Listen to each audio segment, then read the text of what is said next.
ہمیں کیسے پہچان ہو کہ بھئی یہ اصلی عامل ہے، یہ جعلی عامل ہے؟ عملیات کی جو دنیا ہے اس کا تعلق کوئی ولایت کے ساتھ نہیں ہے، اس کا تعلق کوئی روحانیت کے ساتھ نہیں ہے، اس کا تعلق کوئی تصوف کے ساتھ نہیں ہے۔ عملیات ہے علاج کی ایک صورت، عامل اصل میں معالج ہے، عامل اصل میں معالج ہے، علاج کرنے والا، وہ علاج کرنے والا ہے۔ ٹھیک، اب جب آپ ڈاکٹر کے پاس جاتے ہیں تو ڈاکٹر کے اندر تو یہ ہوتا ہے نا کہ بھی اصلی اور جعلی ڈاکٹر کا فرق کیسے کرتے ہیں۔ ہمارا جو عرف ہے اس کے اعتبار سے فرق یہ ہے کہ جس کے پاس ڈگری ویلڈ ڈگری ہے وہ اصلی ڈاکٹر ہے، جس کے پاس ویلڈ ڈگری نہیں ہے وہ جعلی ڈاکٹر ہے۔ اگرچہ شرعی اعتبار سے بھی یہ تقسیم نہیں ہے، جس کو علاج کرنا آتا ہے وہ معالج ہے، شرعاً جائز ہے اس کا، لیکن ہم اپنے زمانے کے اعتبار سے دیکھ لیں۔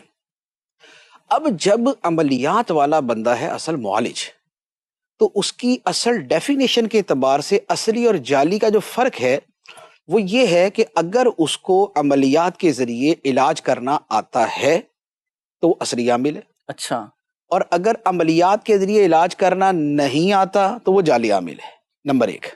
نمبر دو، اگر وہ عملیات کے ذریعے علاج کر تو لیتا ہے لیکن ساتھ میں فراڈ بازیاں بھی چل رہی ہیں اس کی، جیسے رنگ برنگی چیزیں نا کہ وہ جناب جھاڑیں گے تو تعویذ گر جائیں گے یا اور اس طرح کی چیزیں، تو اس کے پیچھے کچھ ٹوٹکے ہوتے ہیں، کچھ مسمرزم ہوتا ہے، کچھ عملیات ہوتے ہیں۔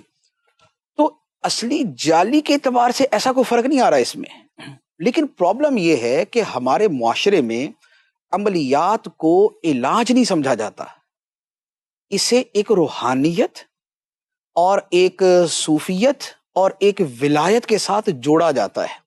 صحیح فرما۔ جب یوں جوڑا جاتا ہے، اب وہ جو آپ نے سوال کیا نا کہ اصلی جعلی کا فرق اب آ جائے گا۔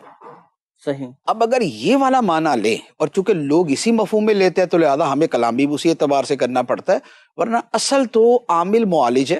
اصلی جعلی کا مطلب آتا ہے تو اصلی ہے، علاج نہیں آتا تو جعلی ہے، تو اصل ڈیفینیشن وہ ہے۔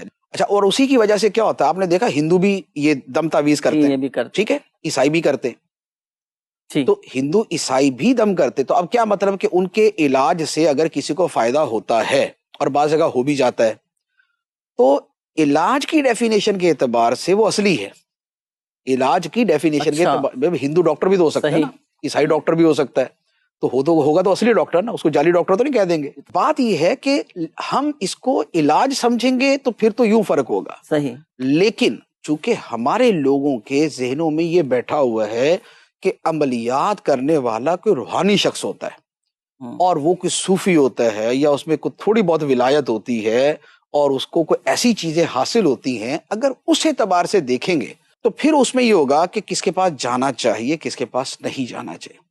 اب یہاں کے فرق آ جاتا ہے کہ جو با عمل ہے، جو متبع شریعت ہے، شریعت کا پابند ہے اور حلال و حرام کا فرق کرتا ہے، پردے بے پردگی کا فرق کرتا ہے، اور اس کے اعتبار سے جو شریعت کے احکام ہے اس پہ چلتا ہے، پھر اس کے پاس جانا چاہیے۔